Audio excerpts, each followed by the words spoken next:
So it's my honor to introduce Bruce Tromberg, a person who probably needs no introduction, but definitely is deserving of one. So Bruce completed his undergraduate work at Vanderbilt University in the field of chemistry. Did you double major, Bruce? Did you also do psychology, I think, if I remember correctly? Figure out how the brain worked. That's right. So double major, chemistry and psychology, and then did his graduate work at Oak Ridge National Lab, technically University of Tennessee, where he did his PhD also in chemistry with a focus in using fiber optic sensors. And then you came directly to the Beckman Laser Institute, primarily to work with an investigator by the name of Saul Kimmel to do photodynamic therapy, but he ended up, his enthusiasm did not limit him to that field. And it is probably, you would be hard-pressed to find a sub-area in biomedical optics or biophotonics that Bruce has not made some sort of significant contribution, ranging from photodynamic therapy to optical trapping to nonlinear optical microscopy, and of course, the area of photon migration. So Bruce will be talking about diffuse optical spectroscopy and imaging, an area that he's worked in for a long time, 25 years probably, and feel free to ask him any and all questions. You'll definitely get an interesting and very thought-provoking answer. So let's please join me in welcoming Bruce. Thanks, Voss, and thanks to all of you guys for hanging in there for this is the last day. I know it's a pretty exhausting and exhaustive workshop, so hopefully you can make it through one more series of diffuse optics now. As Vossen mentioned, I started working in PDT, and everybody, you guys are kind of at the beginning of your careers. It's good to find a gateway entry into biology and medicine. So if you're coming at it from the point of view of instrumentation and technology, you definitely have to have expertise as you move forward in understanding biomedical problems. So for me, PDT, the complexity, of the photochemistry and the photobiology, the challenge to try to treat cancer selectively really forced me to dig deeper into cancer and how it works, and I got really excited and involved in cancer metabolism, light dosimetry, because PDT, only works if you get light to a drug and the drug is at its target. So there are a number of really interesting opportunities just getting started with photodynamic therapy, which is not necessarily the most effective therapy for big tumors, but there are some really, really beautiful applications of PDT in modulating the immune response, in actually doing cosmetic stuff. We worked for years, decades, on dosimetry for PDT. And because I've been around for a long time, I've seen some really interesting changes. Now you can go to the dermatologist and they will put a little bit of ointment on your skin that has 5-ALA, aminolevulinic acid. And you know how they do the dosimetry? Anybody know? Take a wild guess. They send you outside into the sun and say, sit in the sun for 20 minutes. So things change over time. What used to be the most complicated and challenging problem, where we wanted to keep track of every photon. Now that's not for cancer, that's for cosmetic effects. So that's for more superficial cutaneous diseases, not more complicated things like treating cancer. But this is a new wave in PDT. It's been going on for the last several years. And now that there's more adequate insurance reimbursement for PDT in the United States, which nobody really ever thought would happen, PDT is starting to kind of take off. And if some of you guys have type 1 skin like I do, with high likelihood of the development of various cutaneous cancers, my dermatologist told me last time I saw him, you're a really good candidate for PDT. Have you ever heard of that? And I thought, oh my God. When I do it, I'm going to go in. So I have some pre-cancers and basal cell stuff on my face. And he said, we've really got to do this PDT. And You should really look into that. And I thought, should I pull out my 50 papers on PDT, dosimetry, and go through the exhaustive, effort that we put through light dosimetry and getting every photon in the right place? But things have changed, and things will change over the course of your guys' careers. The trick is to be in the right place at the right time, find growing areas and hang on, and they'll really expand. And of course, optics and photonics is the big kind of juggernaut that will continue to expand. But there are a lot of really interesting subfields and sub-opportunities, and hopefully I'll touch on some of those in my talk. The coupling between the technology and where the biology is going, and in particular, the opportunities for personalized health and personalized medicine. So first, disclosure, you guys have heard from Dave Kuchia. Dave was a grad student in my group, and that was his PhD thesis, spatial frequency domain imaging. So I'm a co-founder of that company. We work with various other companies. I won't get into those, but you'll probably see them or have seen some examples of these through your tour of the Beckman Laser Institute. So what about medical imaging? We're talking about medical imaging, and one of you guys is in medical physics, right? Yes. So medical physics is very close to medical imaging. Well, you're at Dartmouth, so everybody knows about optics and photonics. But, in a lot of places, medical imaging, medical physics, you talk to radiologists, and they have just no idea that optics and photonics is really an imaging modality in medicine. It's just not part of the lexicon. There's MR, X-ray, nuclear, ultrasound, and optics is kind of sort of parenthetically set off here in the corner. But in a lot of ways, optics and photonics are everywhere.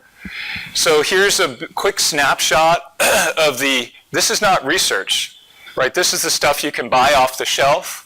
This is stuff that's out there. It's about an $80 billion a year market for these devices, broadly categorized in therapeutics. So we've got medical lasers and various medical light sources.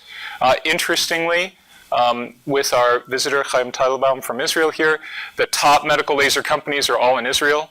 Interestingly, they've all just been acquired by Chinese conglomerates, different ones, very interestingly.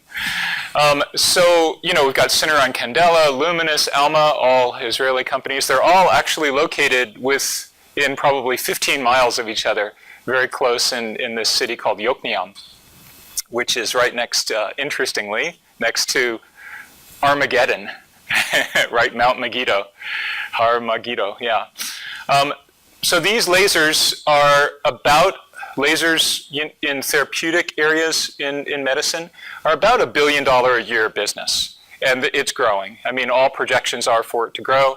And their technology is pretty remarkable. You can buy personalized lasers now on Amazon that are handheld, and you can treat your wrinkles with those devices.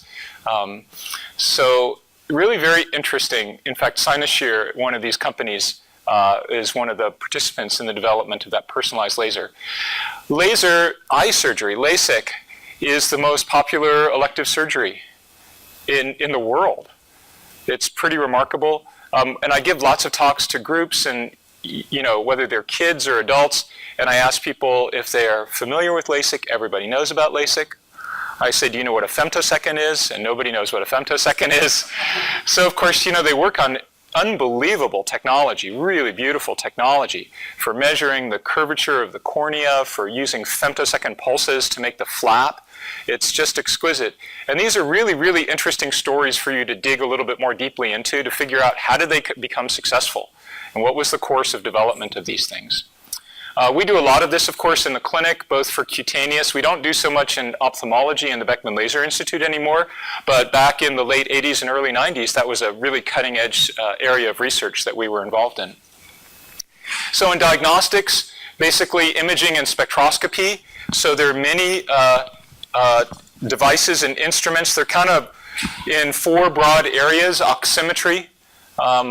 So this is roughly $1 billion a year industry. OCT is about $1 billion a year and growing, both in ophthalmology and in cardiovascular. Perfusion imaging, like the Novidac system. Some of you, how many of you have heard of Novidac? And I hope that everybody Intuitive Surgical has heard of Novadac.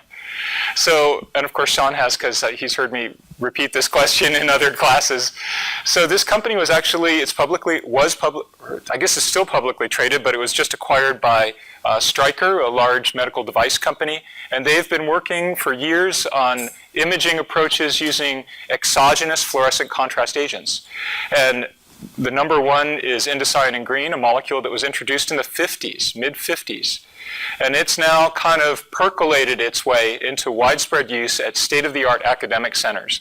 And places like UCSD, their Advanced Surgery Center, Penn, they're using indocyanine green in so many surgeries and just image-guided approaches. And there's an explosion now of companies that are developing imaging devices to help facilitate image-guided fluorescence surgery. Endoscopy itself is probably a $30 or $40 billion a year industry. Most of the news you hear about endoscopy, of course, these days, at least if you're in California, has been the scandal with Olympus scopes and the inability to adequately disinfect them. But there is, if you're paying attention to the biophotonics world, there's a tremendous amount of technology development going into endoscopy to be more sensitive and specific using scattering signals, spectral signals, exogenous contrast, and so forth. So this is a really, really big area. I'm going to just concentrate today on things that are related to oximetry, oxy and deoxyhemoglobin, hemodynamics, and also tissue composition, the ability to measure water and lipid in tissue as well.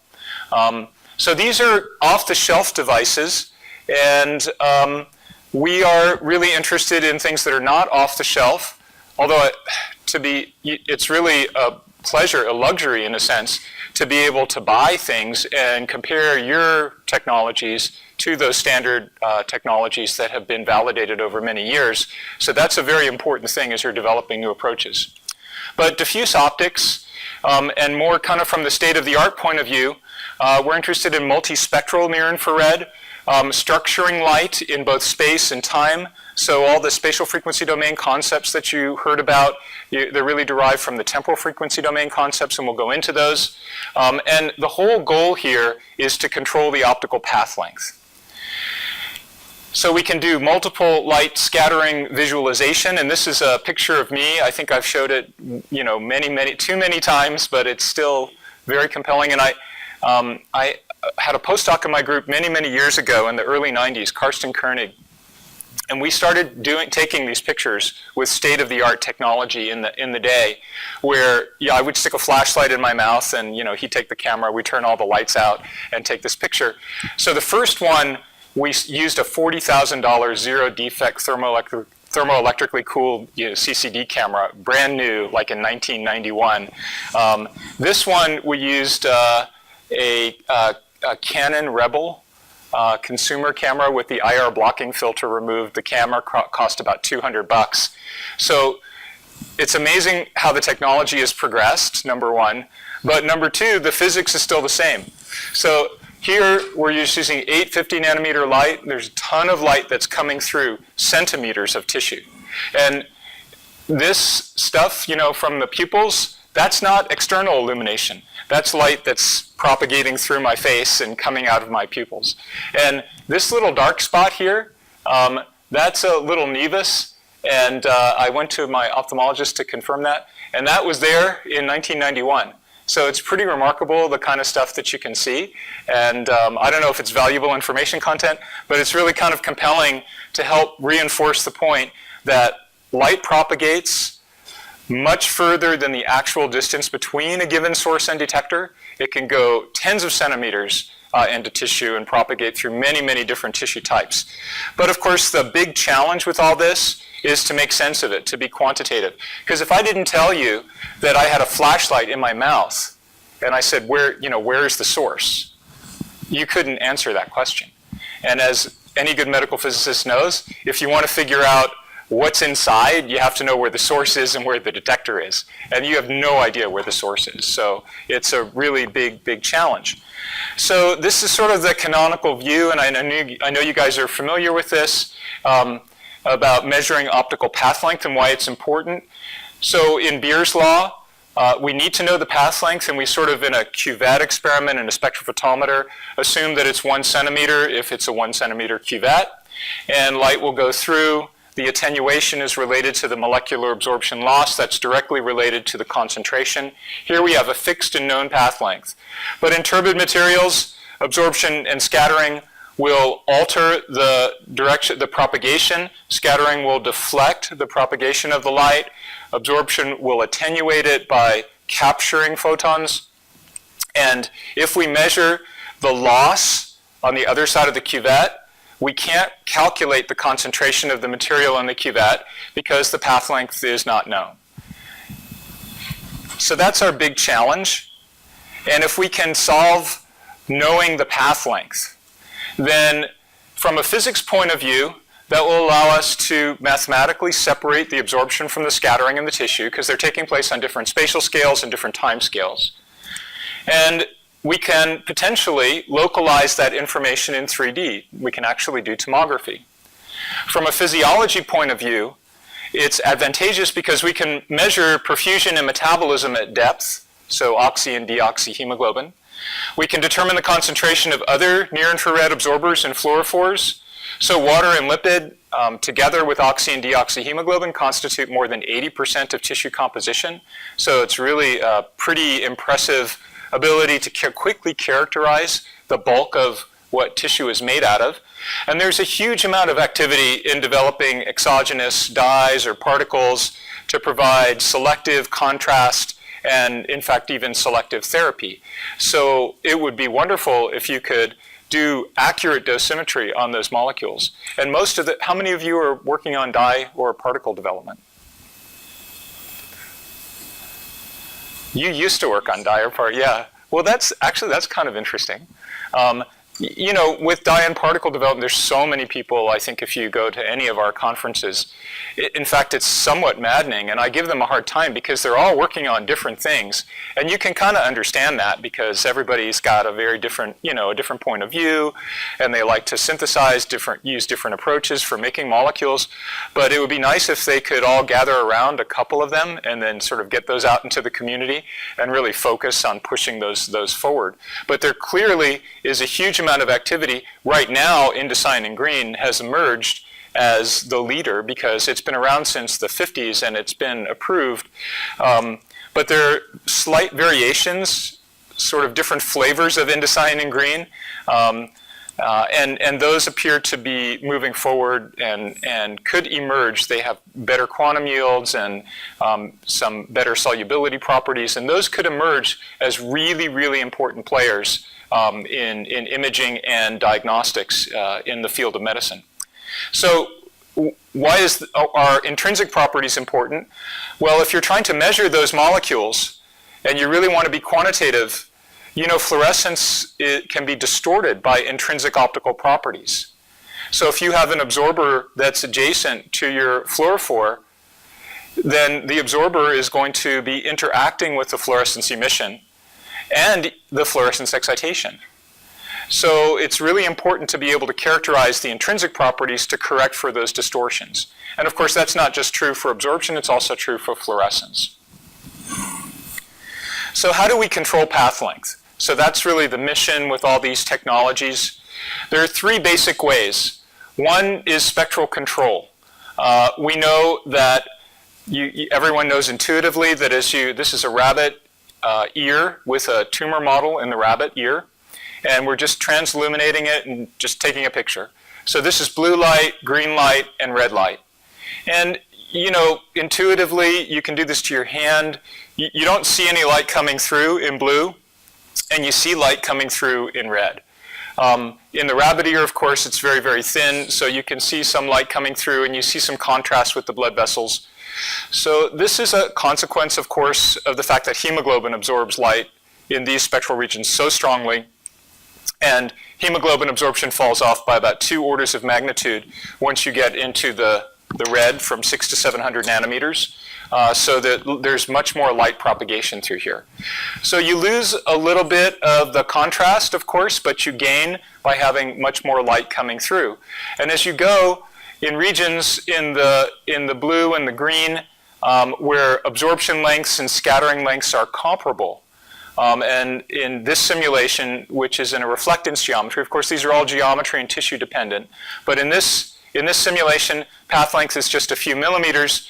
You can increase the optical path length by 15 or 20 fold just from going in regions where absorption and scattering lengths are comparable to regions where absorption lengths are much, much greater than scattering lengths. Absorption lengths may be 10 centimeters out in the near infrared, so extremely far. Absorption lengths being the average distance between absorption events, not the physical distance between molecular absorbers, but the average distance between those events.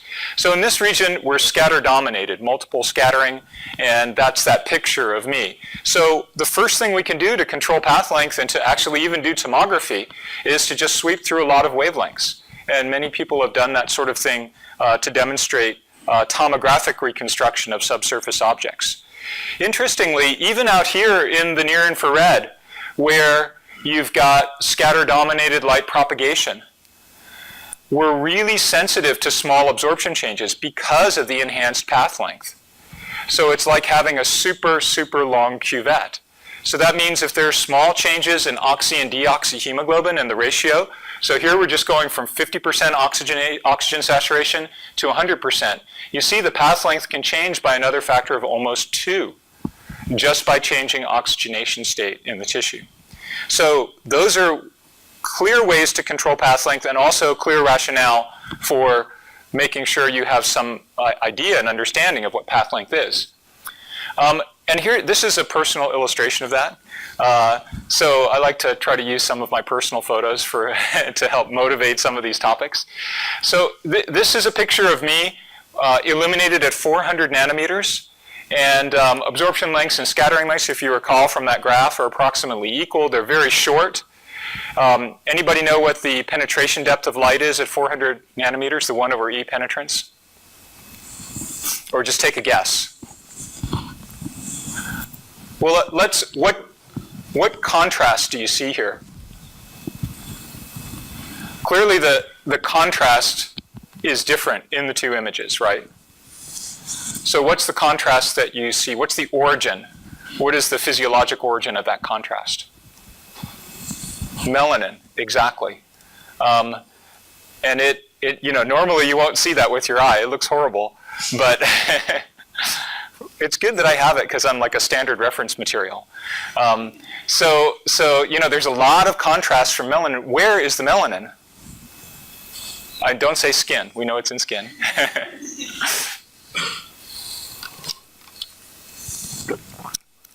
How deep is it?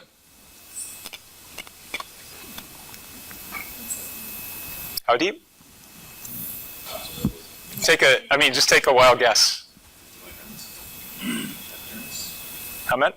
50 microns. In me, and we've measured it because with multiphoton microscopy, it's 50 microns. I just find this to be really remarkable. Like all the contrast that you see at 400 nanometers is from stuff that's 50 microns deep in my skin.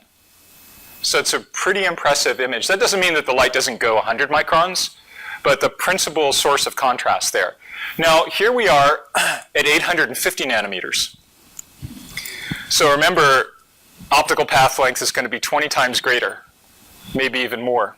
Where does the contrast come from there? Is there any good contrast? So, that's the first thing that you see is the contrast. There really isn't that much contrast. I look a lot better. That's a cosmetic trick, by the way. The cosmetic companies try to make particles that diffuse light. So multiple light scattering is good. That's what's going on. Contrast is coming basically from oxy and deoxyhemoglobin deep inside my tissue.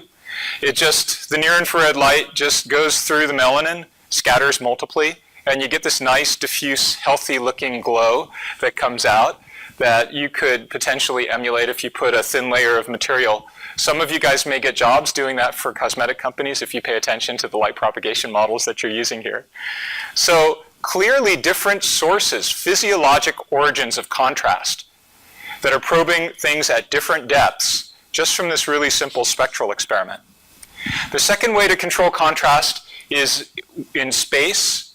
So and you heard about this from Dave Kuchia, if in the near infrared, absorption lengths are on the order of 10 centimeters, scattering lengths are 20 to 40 microns in the near infrared. So if we take a light source and we look at a detector at some distance away from the source, then if we're close to the source, we're going to have the kind of average sensitivity map is coming from more superficial structures in the tissue. The light doesn't propagate as deeply from the point of view of the detector compared to a detector that's further away that will be able to visualize deeper light propagation. And if you look at the reflectance as a function of source-detector separation, and of course this was generated in the virtual photonics, using the virtual photonics GUI, then you see close to the source, there's scatter-dominated behavior, far from the source, scattering and absorption. And if you fit this to a computational model, then you can determine and separate absorption from scattering. So that's really kind of like one of the fundamental principles of our field, the spatial control of path length. And another example of this, and this kind of couples a little bit probably into David's lecture. So here I am again, and this is just to sort of reinforce frequency or spatial frequency. This is at 0 spatial frequency, just planar illumination, no structure to the light. This is at 0 spatial frequency, planar illumination, no structure to the light. If I just go to a higher spatial frequency here, this is just 0.2 per millimeter, you see the sensitivity map has changed. So here I am, 850 nanometers, and now I go to higher spatial frequency. I've gotten the near infrared light to look more like maybe green light. It's not going as deep. The path length is limited.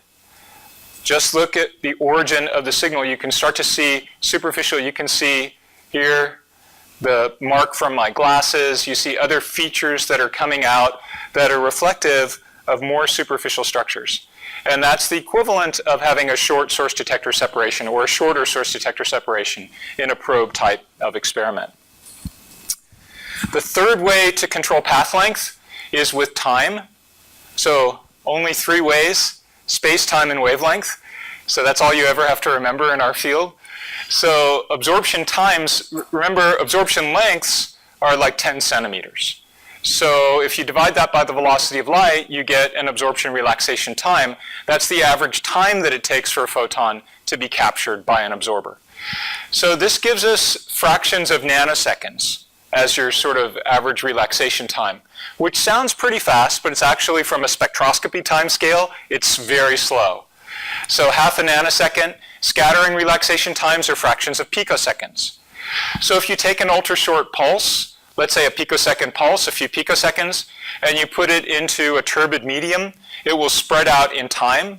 And the early arriving photons are scatter-dominated.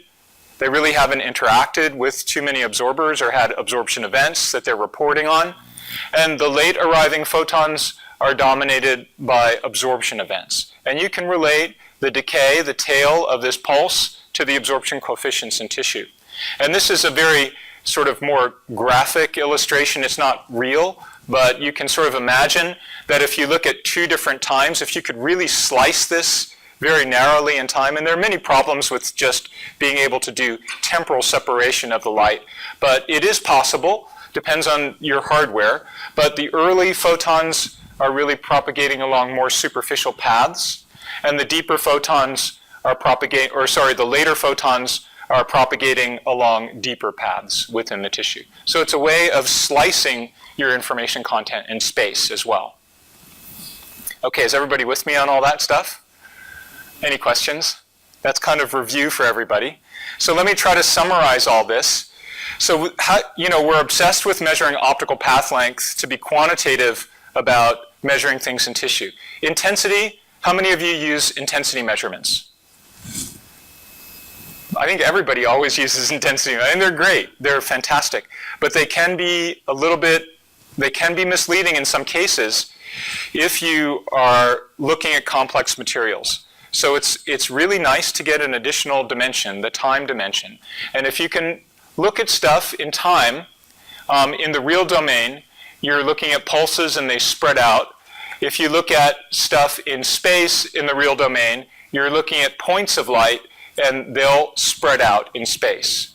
So that's kind of thinking about these things in the real domain. In the frequency domain, you can measure an intensity modulated wave and look at how that wave at that frequency is damped. Now, you can't use any frequency, like this doesn't work in the kilohertz regime. It doesn't even work really at like 1 megahertz. So you have to be sufficiently fast that you're probing those absorption and scattering relaxation times. And that's exactly what we're going to get into. But this is the frequency domain analog of that time domain experiment. But if I have, let's say, one frequency, that's one component of that pulse. That pulse contains many, many frequencies. So the trick is, in the frequency domain, to find just the right frequencies that you need in order to accurately separate absorption from scattering. And in the frequency domain, we can say the same thing about this spatial experiment. So if we look in the real domain, we look at that pulse of light, that laser pulse, and watch it spread out in space. We can use structured light in space at a single frequency or multiple frequencies. And this gives us exactly the same information content as having a single fiber and multiple fibers picking that light up.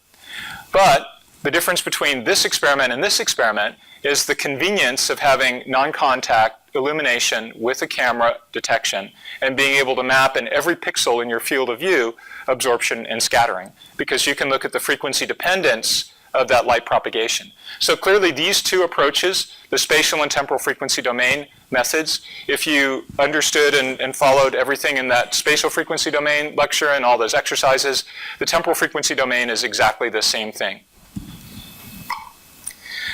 One of the differences is that this is done in a non-contact geometry typically, whereas this one is done in a contact probe-based geometry. So here, because of the sensitivity map of the contact probe, we are going perhaps 8 to 10 centimeters in depth if you're doing transillumination.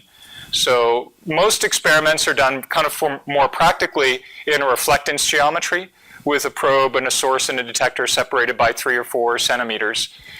But if you want to transilluminate, and some of you guys do transillumination, are you doing transillumination in spatial frequency domain? No. No, just still reflectance, yeah.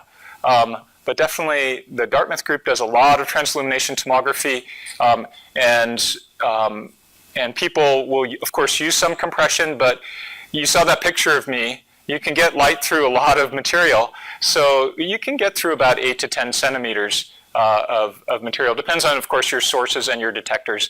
And what's really kind of fascinating, if you go back, does anybody know where the first and kind of how the first time resolved measurements were done in humans? Okay, so I can tell that story. Or maybe you know, but you're just being very polite and not saying you know. But so there's one of the pioneers in our field, Britton Chance, had been doing lots of measurements of physiology and in vivo spectroscopy for many, many years. And he went to Enrico Grattan's lab.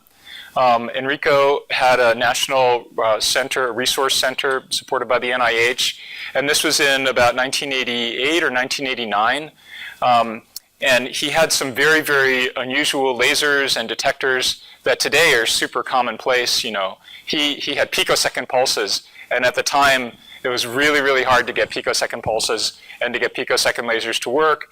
He had a special detector that was super sensitive called a microchannel plate photomultiplier tube, really rare, really expensive, and he had all this stuff to do fluorescence lifetime. And Britt wanted to go to his lab and do an experiment, and he didn't tell anybody what the experiment was. He just said, I want to use the lasers and the detector. So he goes in and he tells Enrico to shoot him here.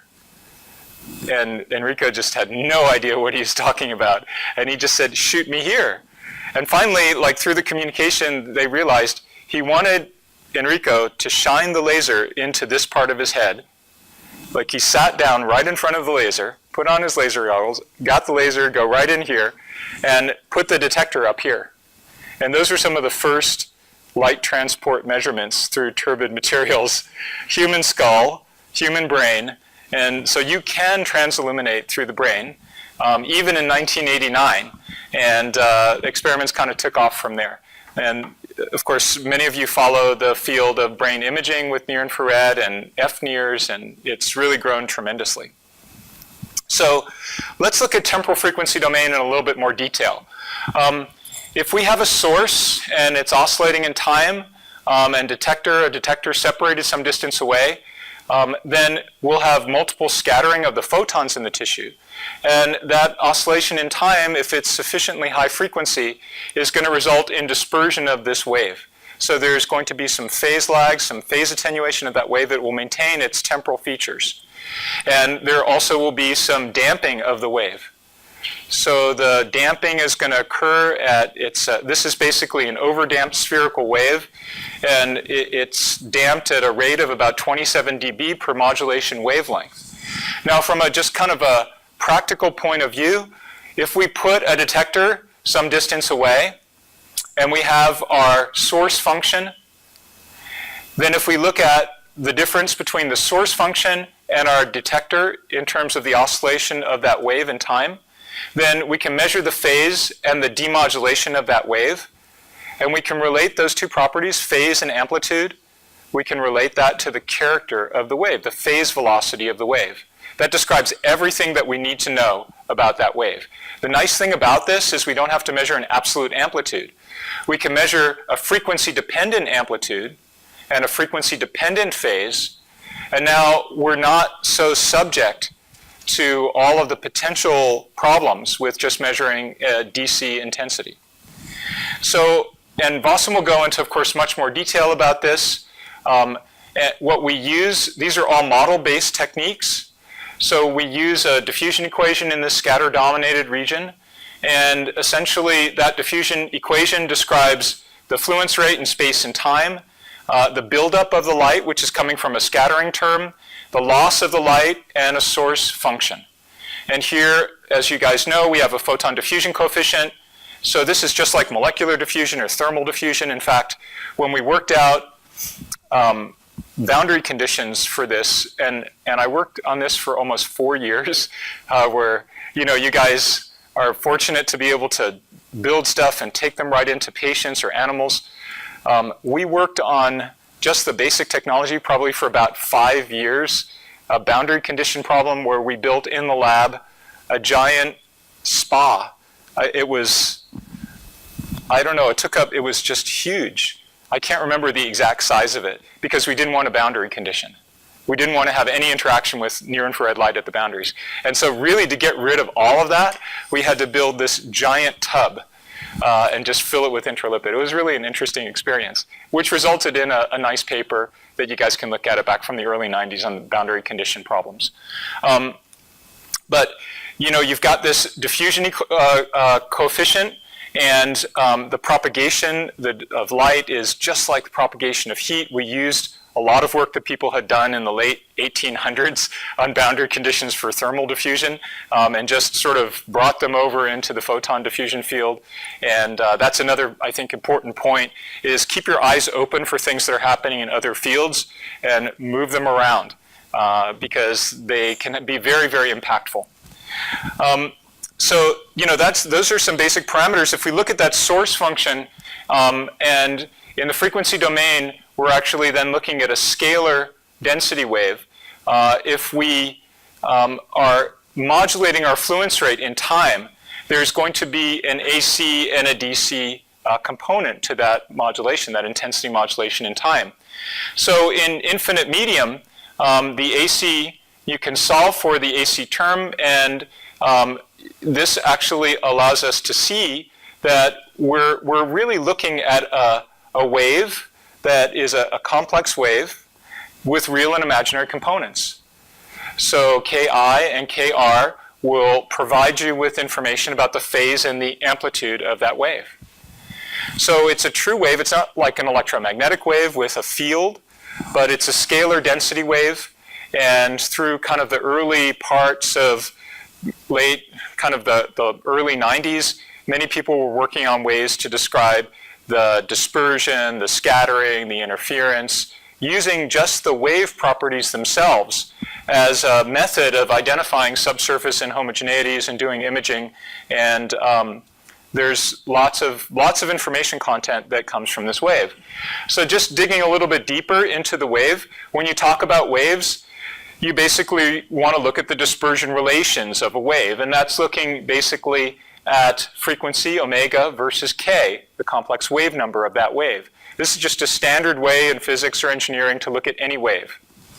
And what you see is that by visualizing, and this is a simulation for a set of optical properties, absorption coefficients and scattering coefficient and refractive index of the material here, you see there's pretty interesting behavior. So at low frequencies, the phase velocity, which is omega over k, the phase velocity is independent of frequency. The phase velocity then is going to be the slope of this frequency versus k. So omega over ki is just linear. It's totally independent of frequency. But at higher frequencies, you see there's this nonlinear behavior. And you see kr, which gives you essentially the penetration depth, the frequency-dependent penetration depth. This is diminishing as you increase frequency, and it falls off and is constant, and it becomes the equivalent or equal to the DC penetration depth at low frequencies. So here at low frequencies, kr, which gives you the penetration depth of that wave, is equal to just the DC penetration depth. At higher frequencies, if you go to high enough frequencies, then you can alter the mean penetration depth of your wave. But it's all relative. So when I say low frequencies and high frequencies, that's a relative term. What is it relative to? It's relative to the reciprocal of the absorption relaxation time. So the higher the absorption, the higher the frequency you have to go in order to be able to visualize the beginning of the dispersion, the nonlinearity in the behavior of the wave. So it's really the absorption that sets the useful range of frequencies that you need in order to be able to interrogate the material. In this case, the absorption relaxation time, where it's just the absorption coefficient times the velocity of light, is equal to 200 megahertz. So in this case, it means that we need to sample around 200 megahertz and above in order to sample the dispersion of that wave, be able to measure the phase velocity as a function of frequency, and then we can separate absorption from scattering. If we're down here in the linear regime, we have to have another measurement to separate the absorption from scattering. We have to look at the distance dependence of the phase, for example. But down in that linear regime, it's very similar to just a DC measurement.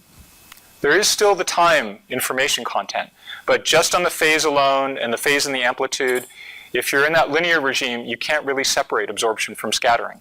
It's like in the time domain, it's the need to have sufficient temporal dispersion of that pulse. So you're not having enough dispersion of that pulse. So what is the phase velocity? As I mentioned before, that's omega over ki. And if your frequencies are greater than the product of the velocity of light times the absorption coefficient, then the phase velocity has an omega term. So it's proportional to the square root of omega. And that's this dispersion regime. But as I mentioned before, if your frequencies are too low, then the phase velocity is constant. It's independent of frequency, and it can be actually pretty slow, a tenth or 100th of the velocity of light in a material. So it slows down because the photons in that wave are getting scattered multiply, spreading out, and the wave actually slows down. Vossen. I think it might be helpful to point out kind of the optical properties that you've chosen for this kind of example, because I think maybe it's more representative of breast tissue, and maybe things change if you are interested in using these type of techniques for, say, muscle, which is very well vascularized, and what measurement challenges then arises when using this technique for such tissues. No, that's exactly you answered your question. So this is sort of typical. Mu-sub-S prime of 1 per millimeter is sort of typical for many tissues. It's sort of a ballpark. Of course, that will change if it's fatty tissue or skin or brain, white matter versus gray matter. So, that will range. It won't really be much higher than 2. It's rare that people see anything higher than 2. So we may see in pure muscle, it could be as low as 0.8 or 0.7. The absorption coefficient, in fatty tissue is going to be quite low. So that's why many years ago, about 1993 or 94, I decided the brain is too hard. I'm going to start working on breast tissue because that doesn't absorb very much. And if there's a tumor, it's going to absorb a lot. So I thought there's going to be contrast there. It doesn't absorb that much. It's not going to be as demanding on my frequency domain instrumentation. If I have a gigahertz bandwidth, I should be able to cover all of those things. But as we explore muscle and brain and try to be more quantitative, we need to go to higher frequencies because, you can just do the math and see how you have to go to higher frequencies to see dispersion if you increase mu sub A. It's just linearly proportional. It's the absorption relaxation time. That's the key defining feature. It doesn't mean that if you're right there, you can't do it. It has a little bit more to do then with your phase accuracy, how many frequencies that you measure, because we can be exquisitely sensitive to very small phase shifts. So some instrumentation out there has accuracy that's better than 1/10 of a degree. So it's a lot about your signal to noise. If you have multiple frequencies, you can reconstruct a frequency dependence very nicely and look at very, very small dispersions. Another really interesting thing, these are waves that have dispersion. They also have a wavelength. So, if they've got a velocity, a phase velocity, and a known frequency, then they're going to have a wavelength. So the wavelength of this wave that we're talking about in this example is 10 centimeters.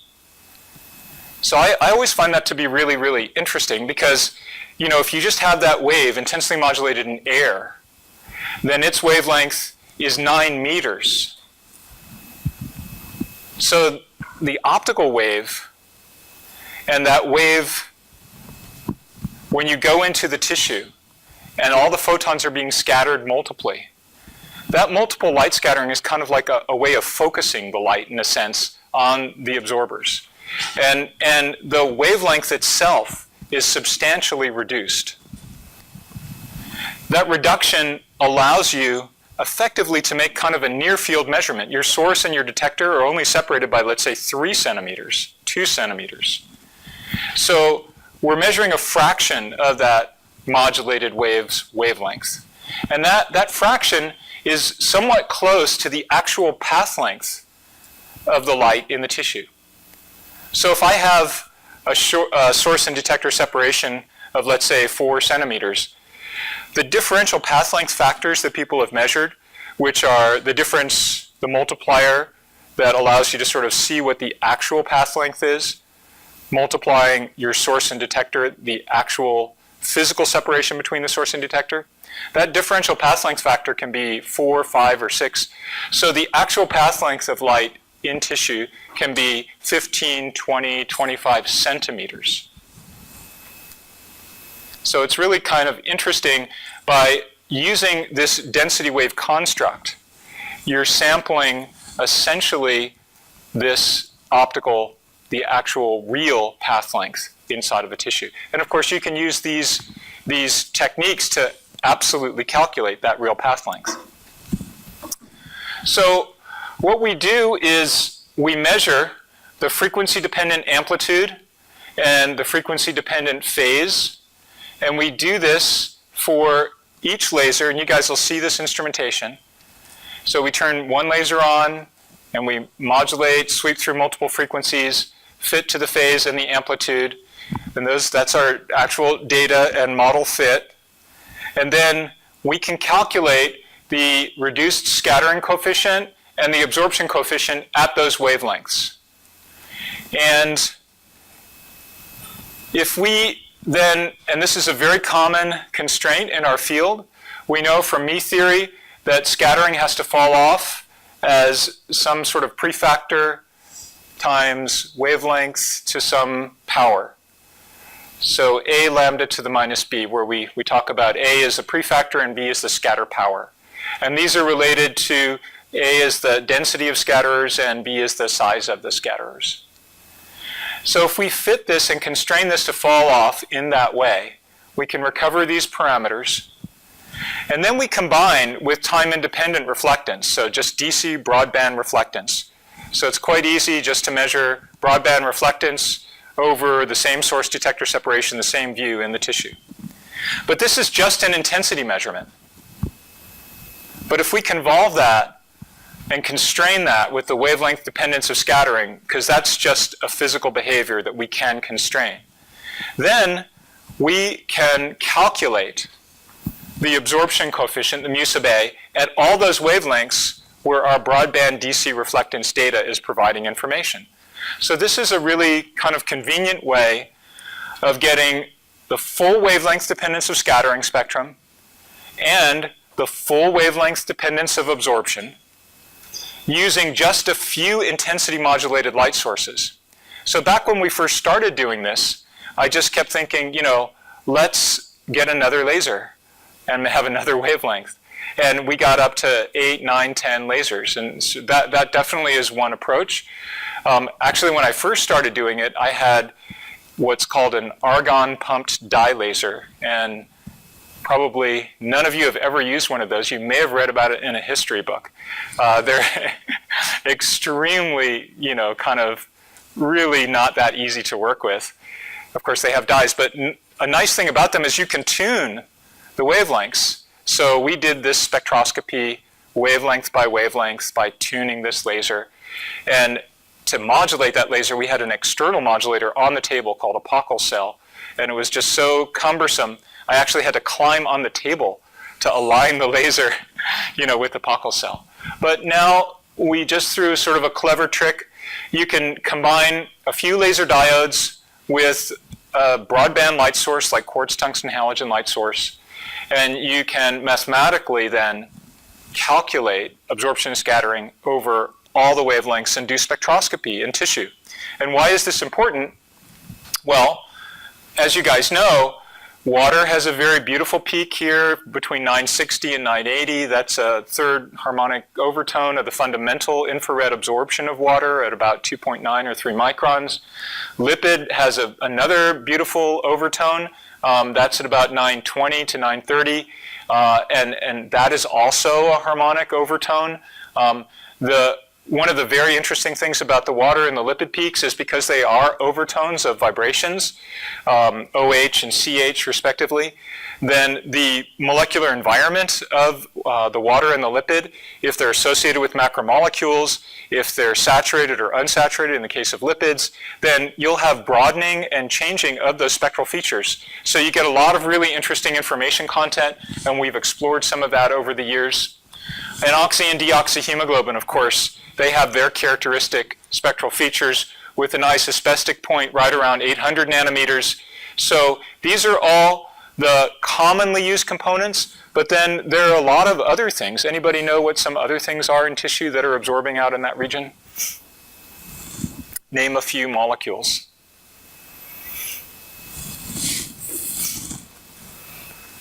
Take some wild guesses.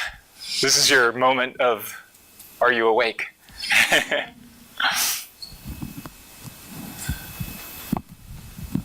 I'm thinking of a molecule inside of a cell, inside of a mitochondrion that is responsible, is really implicitly involved in respiration.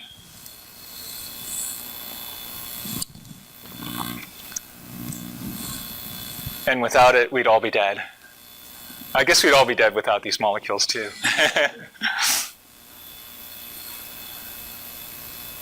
Has anybody heard of mitochondrial respiration? So, what's it? All right, I'm not squeezing it out of anybody. Cytochromes? Anybody heard of cytochromes? Cytochrome C oxidase? So that's a really important molecule in mitochondrial respiration. It's involved in shuttling electrons around, which are key for respiration of cells. And that has a really nice, they have porphyrin rings. So these molecules, oxy and deoxyhemoglobin, the main chromophore that's giving these spectral features is a porphyrin ring. So if you think of molecules with porphyrins, they're going to have some spectral features, some absorption out here. Cytochrome has that. That has a kind of a peak absorption at about 850 nanometers. Any others? So hemoglobin itself, are there any other kind of components of hemoglobin or other things that you're familiar with or have heard about?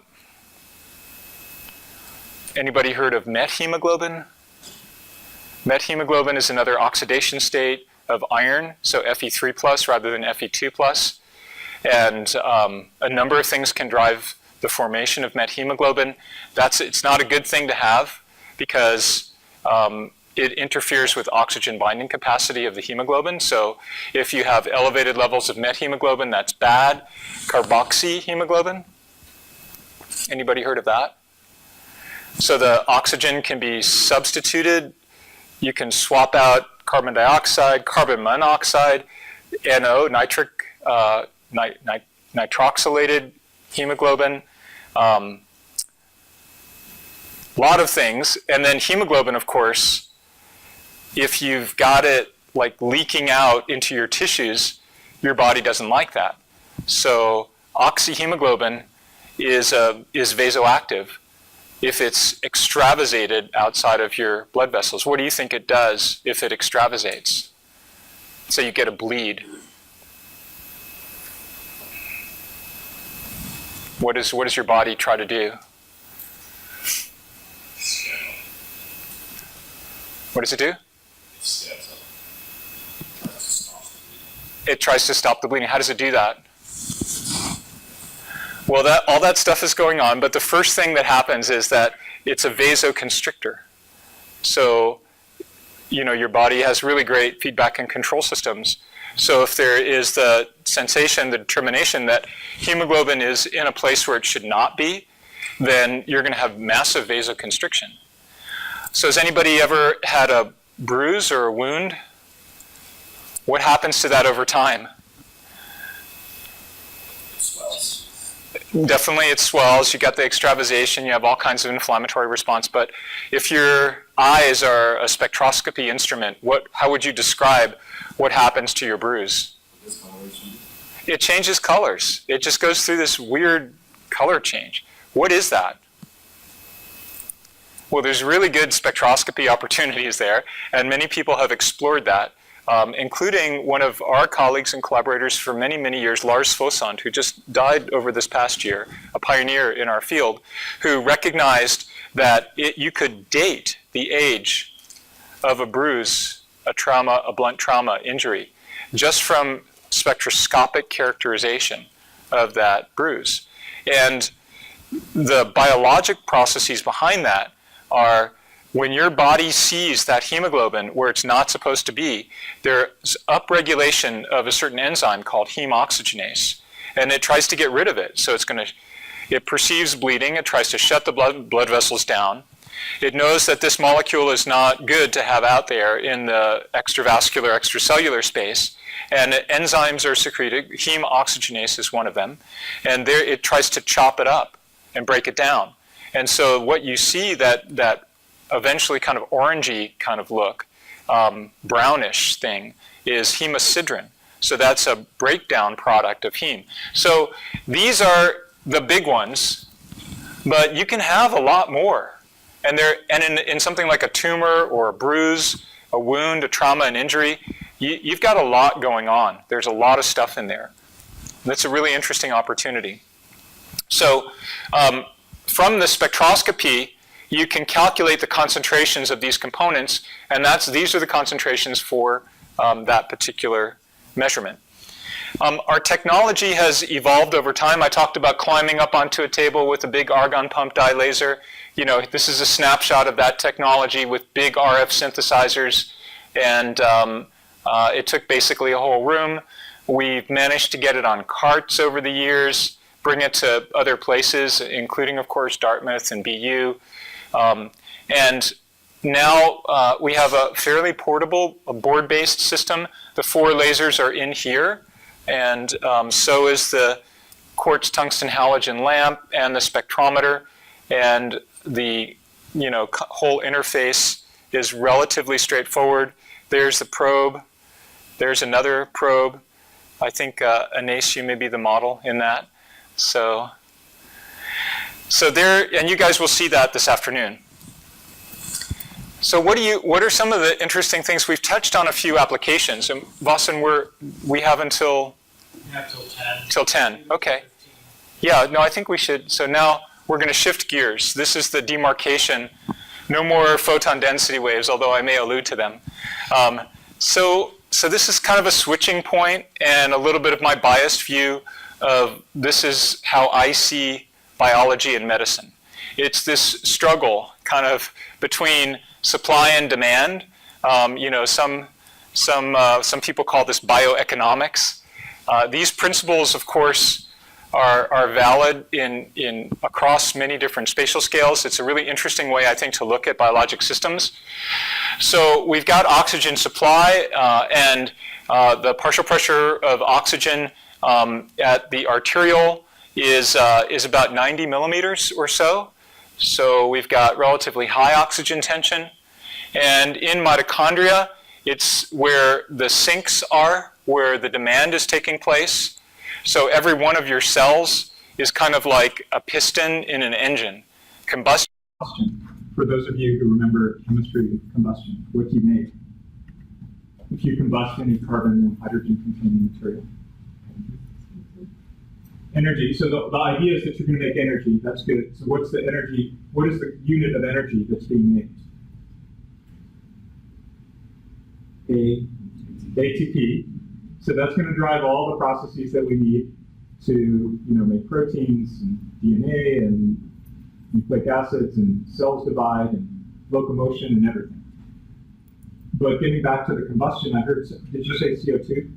Yeah, CO2 and H2O. So that's taking place in every cell. Where does the CO2 go? Out. That's it. I don't know if you ever thought about that. You just sort of take it for granted. We breathe out CO2. Where does that come from? So that's the product of combustion of every one of your cells working, doing nice, efficient oxidative phosphorylation. So we've got this supply here, we've got this demand. And this balance between supply and demand and oxygen exchange is happening at the microvascular level. So at the level of the arteriole, at the level of the capillaries. So the arterioles eventually terminate into capillaries. And the capillaries are where the exchange is taking place between the vascular system and the cellular system. And the cellular compartment or the tissue compartment is extracting oxygen, utilizing it. Cells can't be that far away from the vasculature. There's a diffusion length limitation. And if they're too far away, they will be ischemic or hypoxic. So maintaining that balance is absolutely critical. And many diseases are a consequence of disruptions either at the demand side or the supply side. So a mitochondrial disease may drive the inability of a cell. You may have damaged mitochondria. And that could be for a number of reasons. We know that our mitochondria change over time. If you have mitochondrial damage, you can't, when your cells need oxygen, they may not be able to utilize it effectively. And that could lead to the generation of radicals. Incomplete or partial combustion, you can kind of think of it just like a fireplace. So how is that combustion taking place? You've got oxygen, you've got fuel in your fireplace, that could be a log, let's say.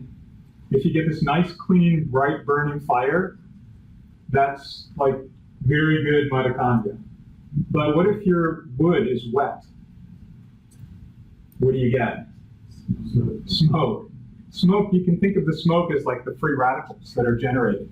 So free radicals, reactive oxygen species, they can be generated in excess of what they need. And I don't mean to oversimplify, because people have described reactive oxygen species as essential signaling molecules that are communicating between DNA and mitochondria. But in general, if you build up too many of them, that's not a good thing. At the same token, let's say your brain, right now, you're falling asleep, you need your neurons, they're demanding more oxygen, you're trying to make them work harder. So What if your vasculature is just too rigid to meet that demand? I mean, your cardiac output can go up, of course, but ultimately, you've got to enhance the perfusion to a local region in tissue through local vasocontrol. You need to have really good elasticity. Molecules need to signal to what cells in the blood vessels.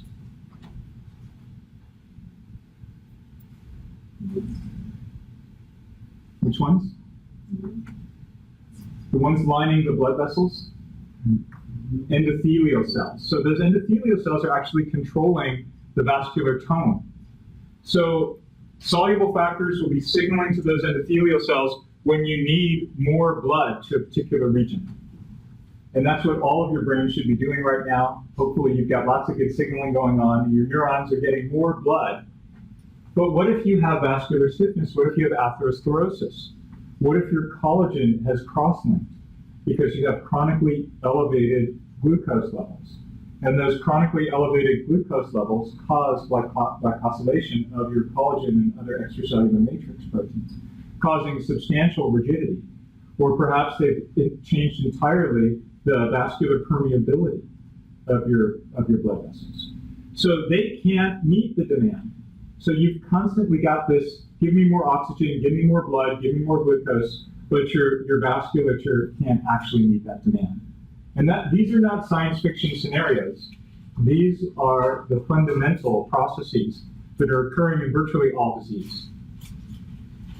So this is kind of why I like to look at this in terms of oxygen metabolism, and maybe I can get you guys interested and excited about that kind of basic balance that we think about.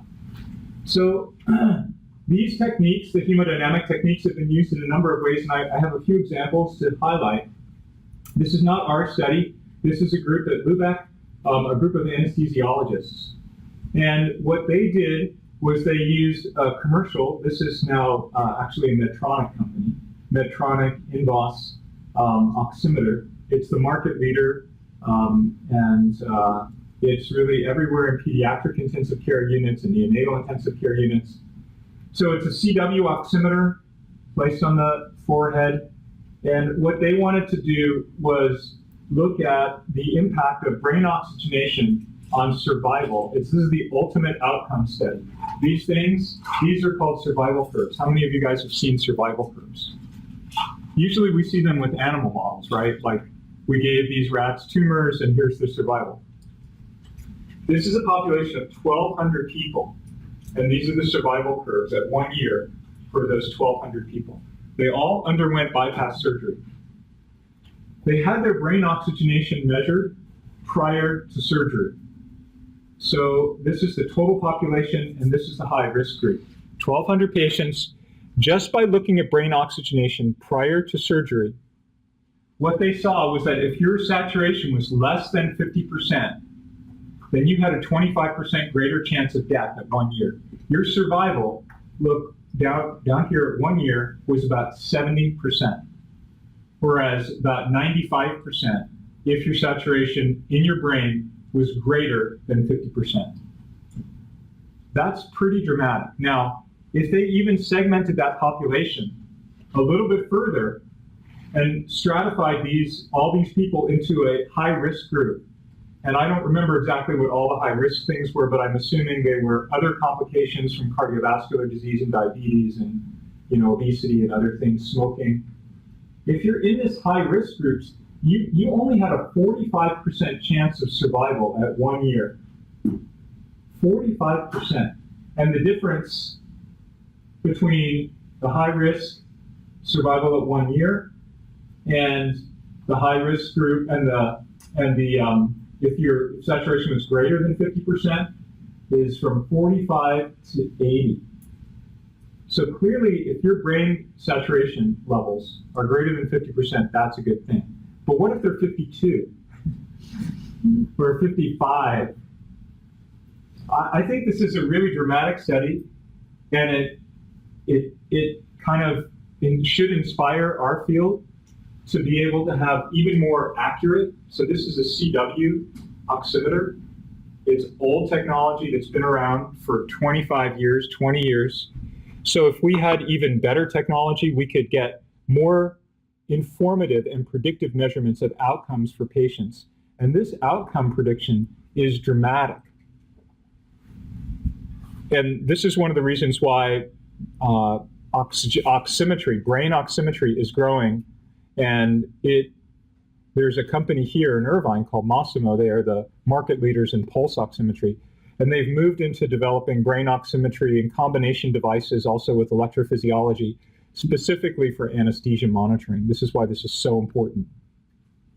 Now that was an example of how you can use a measurement before you even go into surgery. Here's an example of a measurement, and actually Yama touched on this when he gave his talk. This is some work that we did where we wanted to look at what goes on in your brain during surgery. So here's Lingzhang, he's the anesthesiologist, and if you use these two different pressor agents, so the first thing that happens is when you go into surgery and they put you under, your blood pressure goes down. Now, as Yama explained, if your blood pressure is too low, you don't have enough cerebral perfusion pressure. So the number one job of the anesthesiologist is to restore your blood pressure, get your mean arterial pressure back up. So we have phenylephrine and ephedrine. And the mean arterial pressure with a bolus injection of phenylephrine in this patient goes from 70 up to 110, and then it dies down, because these are fast-acting agents. So this just will change over time. The ephedrine, it goes up as well, but not as fast and not quite as high. In brain oxygenation, we see that drops with the phenylephrine, and there's no impact on the ephedrine. And in fact, the cardiac output also drops. And nobody really had looked at this before. But what the interesting implication is, if you keep having drops, so this is not the only injection of that vasomodulator. If you have, let's see how much time this took. 126 and then it's back at 7 minutes. So 6, 7 minutes, 5, 6, 7 minutes. How many surgeries last 5 minutes? How many times are they injecting this agent into you in a 2-hour surgery? What about a 10-hour surgery? Every time that happens, your brain oxygenation goes down if you use that agent. And this is very underexplored. So I think, this has gotten some attention, but clinicians still, they just, what clinicians like to see, what we would need to really do is an outcome study that shows definitively that there's cognitive impairment. I think people intuitively would expect that when your brain oxygenation goes down, you're going to have cognitive impairment if that happens many, many times. And there are many examples and cases of reports of people who have what are called post-surgical cognitive decline. And some people have that, just transiently, and some people have it for their entire lives after that. So those are the types of studies that need to be done. We're also, really interested in opportunities to combine these techniques with exercise. As Vasan mentioned, I've probably worked in basically every area with photonics and I think increasingly with their applications. So my gateway field was photodynamic therapy in cancer, but as I've worked with people in cancer and heart disease and neurodegenerative disease and obesity and diabetes, there's one thing that consistently emerges, well, probably two things. One thing is that despite all the therapeutic approaches, everybody, and there are different ones in each area, everybody recommends exercise. Exercise, in fact, is the most effective countermeasure for Alzheimer's disease. There is no drug, nothing out there right now, probably because of strategies to target beta amylase and tau and plaques and tangles, which by the time you see those, it's really too late. So there's a rethinking of ways to get pharmacologic targeting to reverse Alzheimer's disease or prevent its formation in the first place. But exercise, very important. It delays the onset and the progression, whether it's Alzheimer's disease. In cancer, there's a lot of work going on to use exercise as adjuvant therapy. So if you're going through chemotherapy and you exercise, your outcomes are better than if you don't exercise. In coronary artery disease and vascular disease, obviously, I think everyone has known for a while that that's extremely important. And as this field grows and emerges, the molecular basis, molecular understanding of what the exercise is doing as a kind of hormetic stress, and that stress response is critical in doing everything from, modulating your ability to consume sugars, limiting the sort of the dynamics of the release of certain molecules that can grow and promote tumors like growth factors, and even impacting the length of your telomeres. So there's a lot of work going on in these areas. And I think this is an exciting new field in a sense, and optics and photonics couples into it very nicely. So here's a study or some typical things that we can do. We can look at your brain and muscle during exercise. So this is a subject on an exercise bike, and we typically do ramped challenges while people are biking. We can also look at, this is called a dynamometer. So we can measure the amount of force that's generated in an extension or flexion type of movement, and look with our optical techniques at muscle. And in fact, near-infrared methods in muscle are very, very old. People have been using these for decades. And using new technologies that are quantitative can provide even more and interesting insights. So I'll just run you through some quick examples. This is a subject who is pedaling. Here is the brain tracing, so prefrontal cortex, and here is the muscle tracing. And we're looking at oxygen saturation. And this is, again, during incremental exercise. So here the subject is at rest and unloaded pedaling here, and then ramped exercise, so 20 watts per minute until they're totally exhausted. And then they stop. So no one tells them to stop. They just keep getting 20 watts every minute, and eventually they're going to stop. So one of the intriguing things is, why do you stop? Does your brain tell you to stop? Do your muscles tell you to stop? How are they communicating? So that was part of the goal of these types of studies. So if you look immediately, as soon as you start exercising, fairly quickly on, you see oxygen saturation dropping in the muscle. Why is that?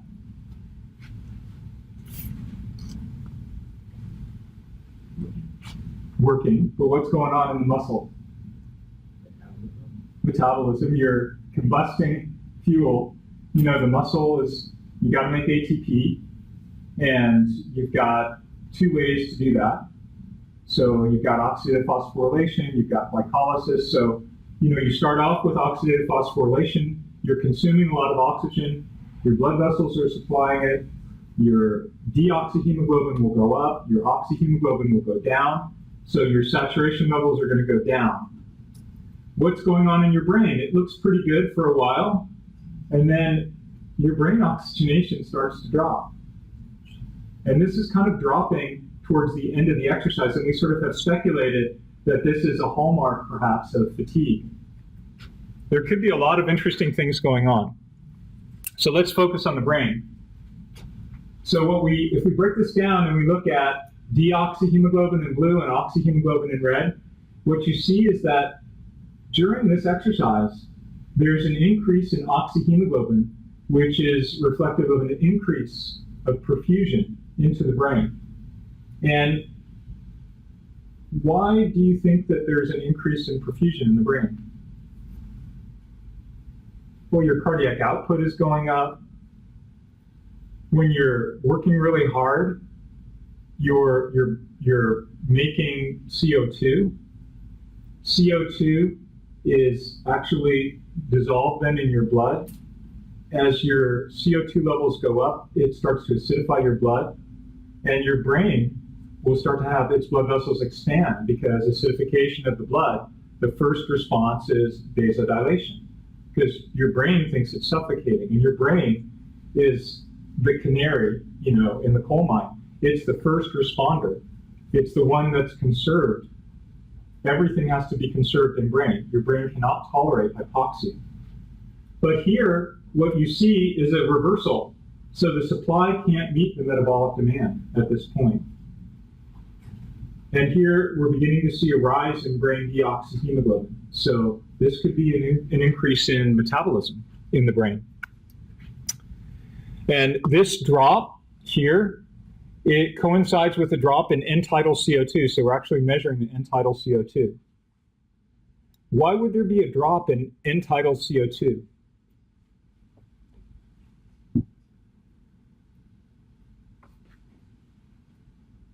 Well, when you're breathing really hard at the end of your exercise, you're beginning to hyperventilate. So your end-tidal CO2, you can't get rid of the CO2 very well.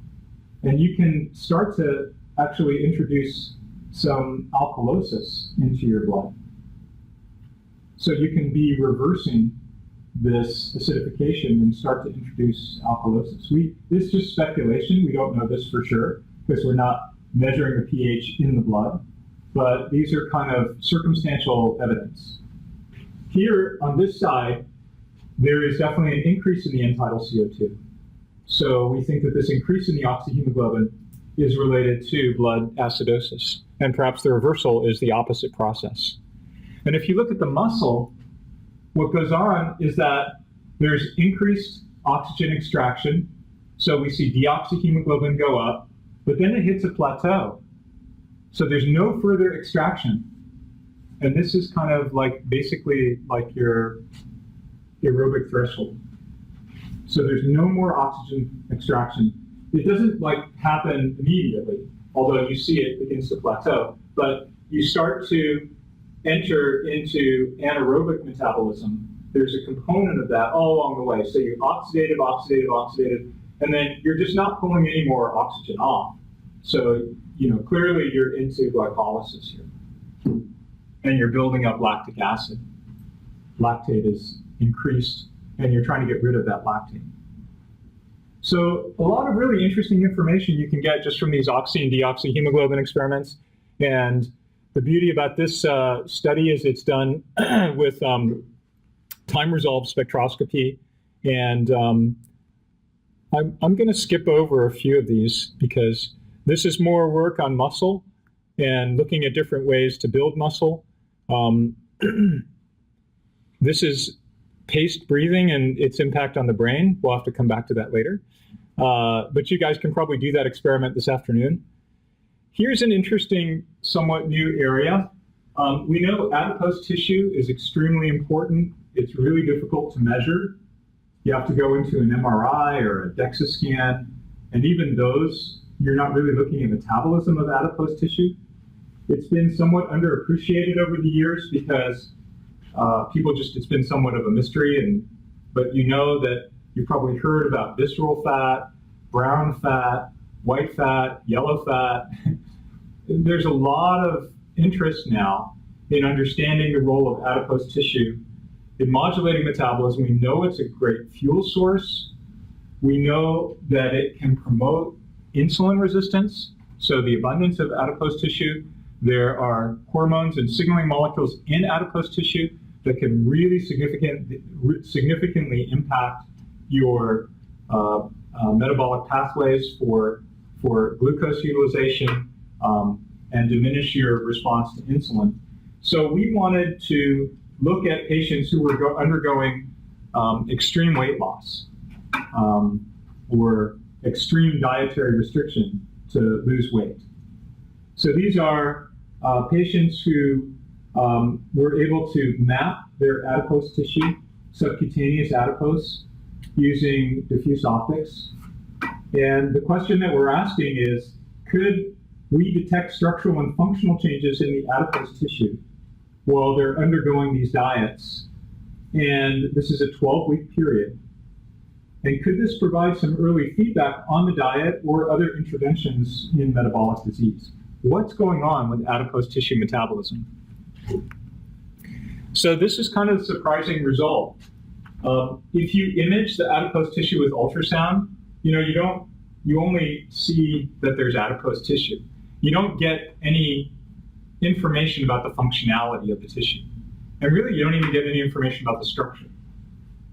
But from the scattering spectrum, here's a patient at baseline, and here's a patient, that same patient 6 weeks later.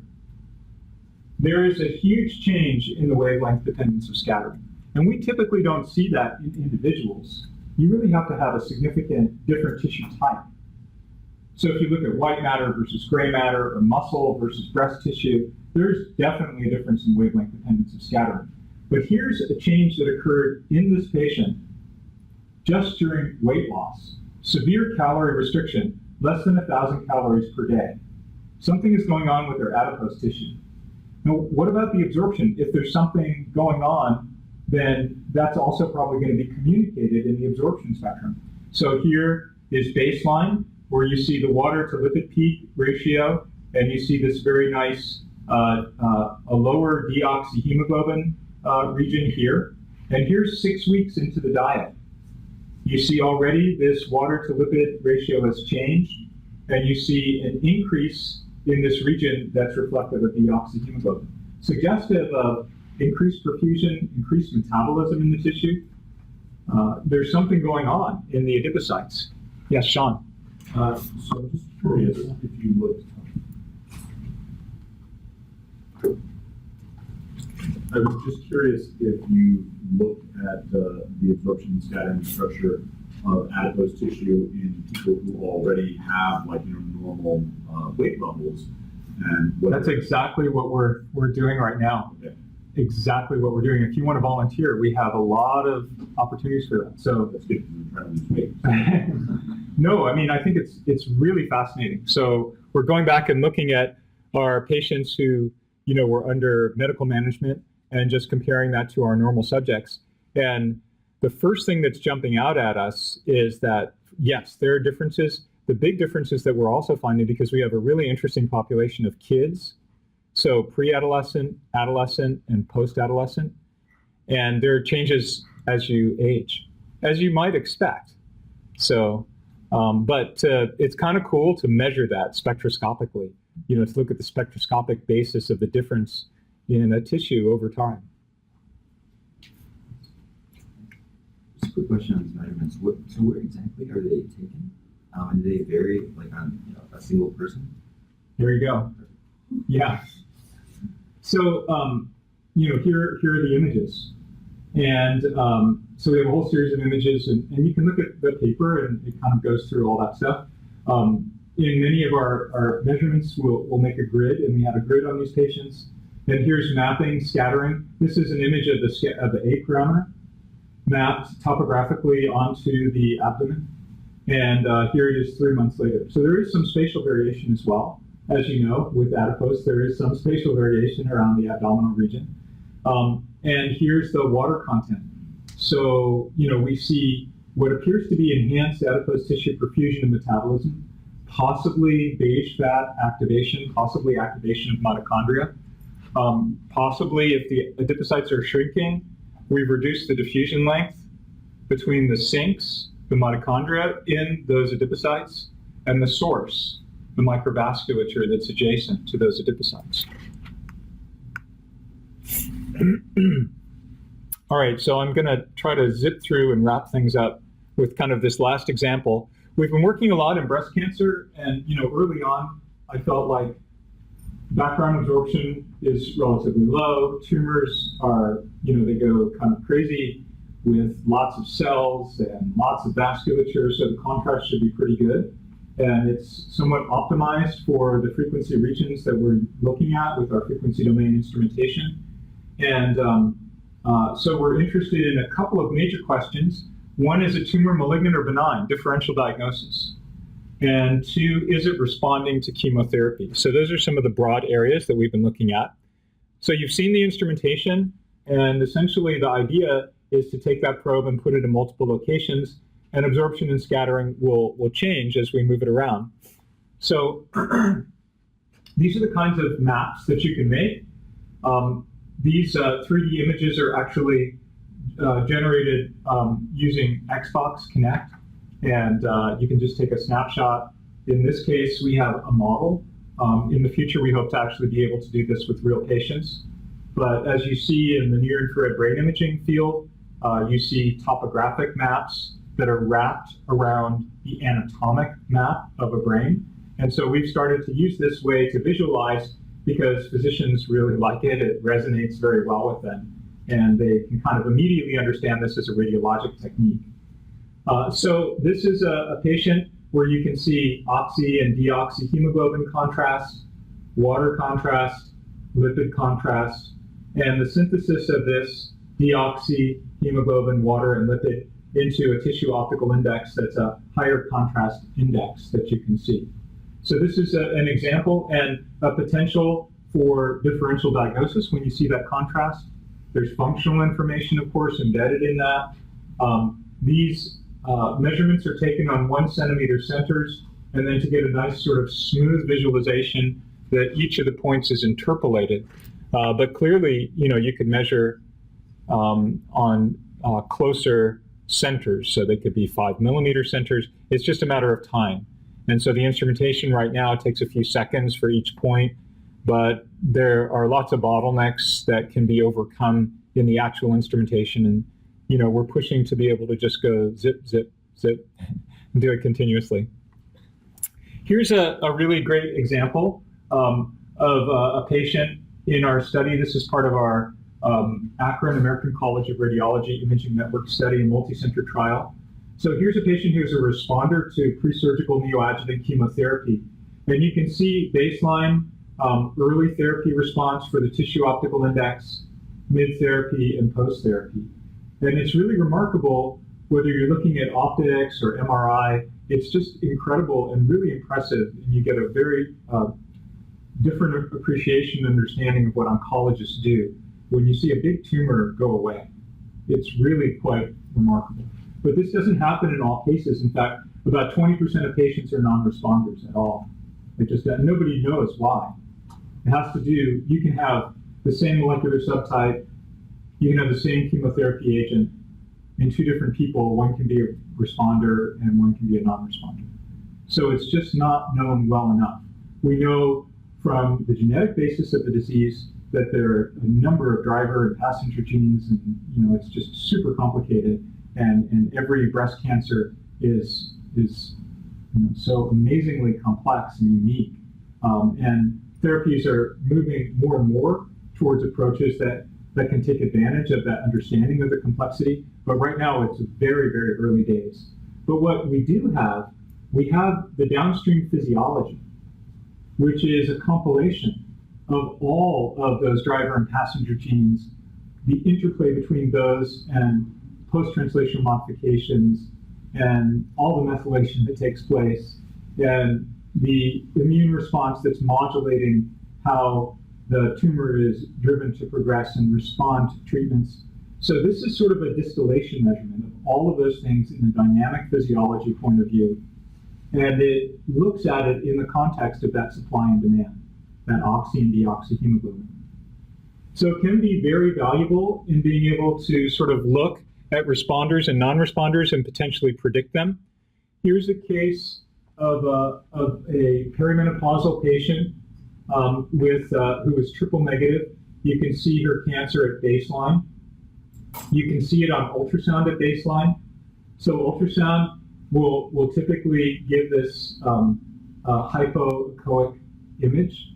There's no information content about that hypoechoic structure, of course, in ultrasound. So this helps interpret what that is. And of course, a lot of people have combined these 2 approaches and tried to use this as a way of constraining tomographic reconstruction and assigning functional information into these structural heterogeneities. Same thing is true for MRI. So information at baseline there. And if you look at that patient, 1 week, you already see about a 30% change in the tissue optical index, but there is no change in the ultrasound. So I think that kind of underscores some of the power of the approach.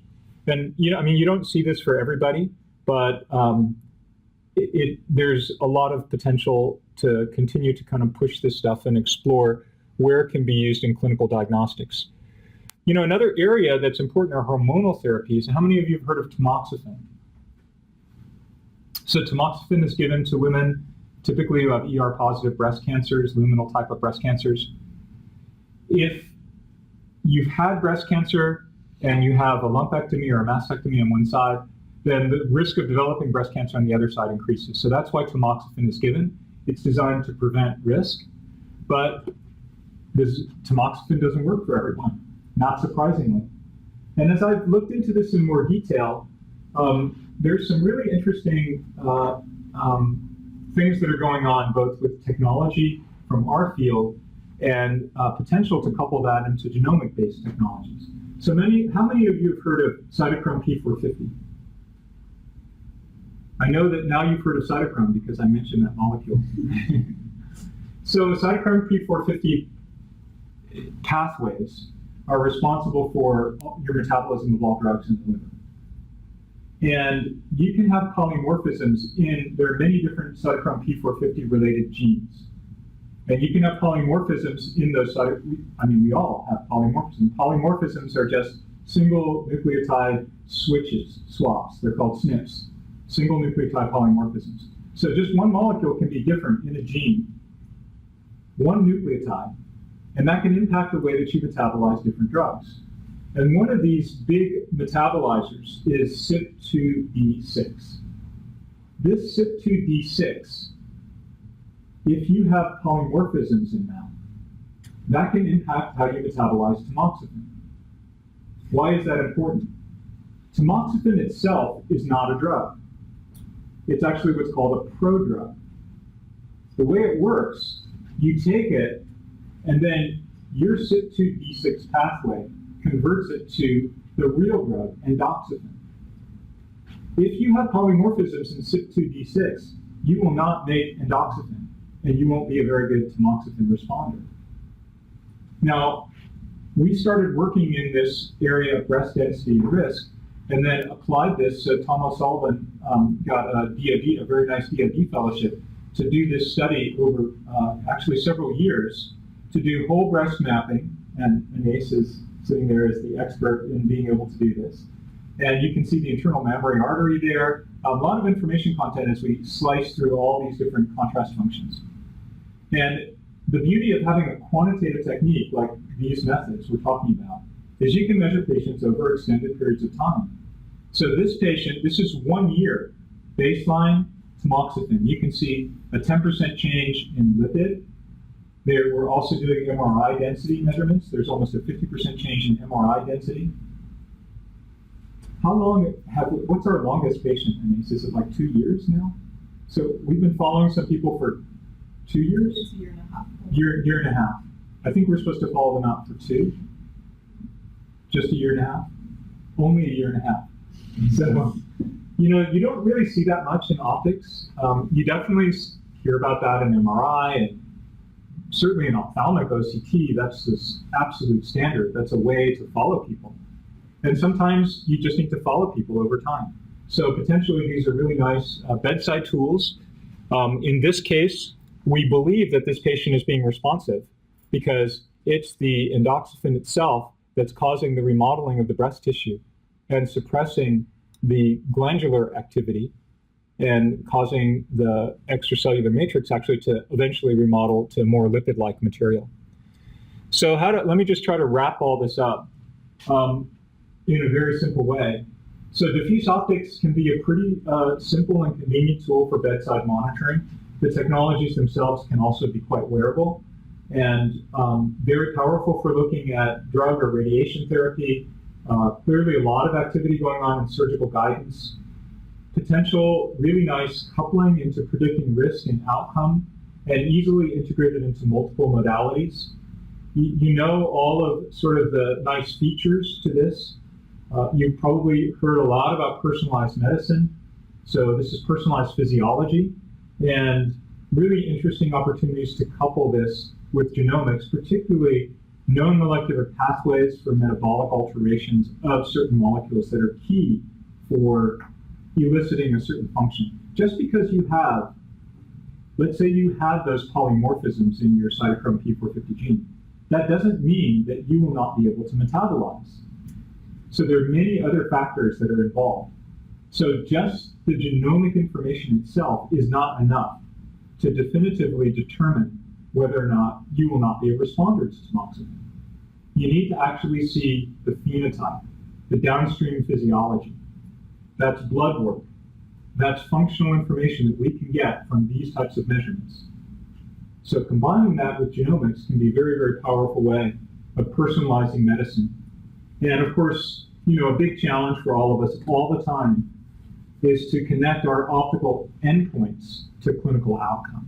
Because if we don't do that, clinicians will just say, I'm still going to use phenylephrine for my vasopressor. Even though, maybe we have papers out that show that every time you do, your brain oxygenation goes down. But they will say, it's the best molecule for me, and there's no evidence that suggests outcome is any different. So finally, I'd like to acknowledge this is the DOSI group. In bold are current members. And there's Anais back there. She can answer any questions you may have about, in particular, the breast imaging studies.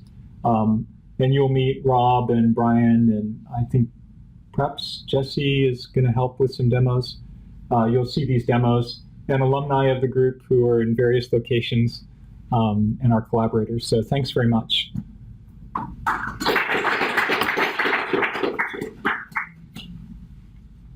Questions for Bruce?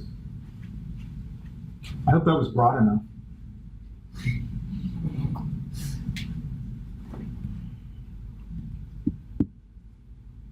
Have any of you guys done any genomic stuff or followed any of that? I definitely recommend looking at it. It's a really fast-moving area. In addition to its importance in personalized medicine, there's a lot of really interesting technology development. And at the core is optics and photonics. So anybody know what the top company is for gene sequencing? Like the biggest company, and it's really Illumina. What's the name? Illumina. It uses lasers, molecular probes that are fluorescent. That's how you figure out what the base pairs are. Photomultiplier tubes, advanced detectors. So state-of-the-art companies that are doing gene sequencing, they're using optics and photonics as ways to just identify and do this more rapidly.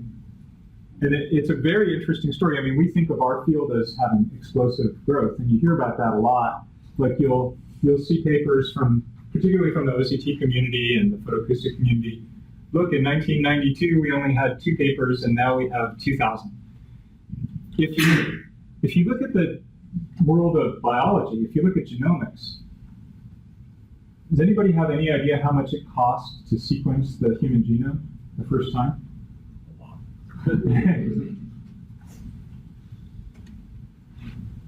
Any guesses? A lot is a good guess.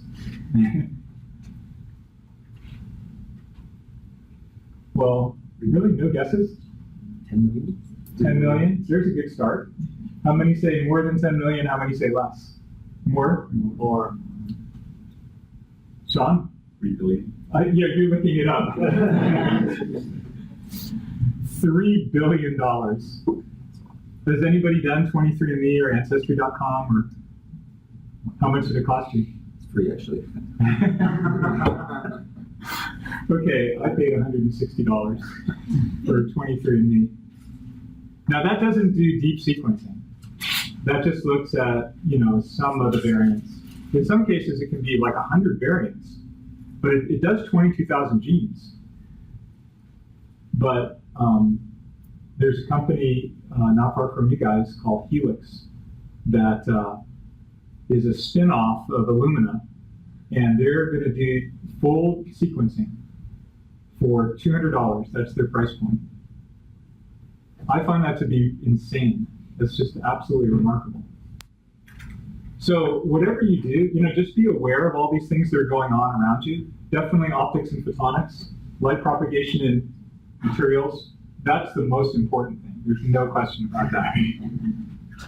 But to really keep your field and keep what you're doing cutting edge and relevant, you have to be looking at these other areas.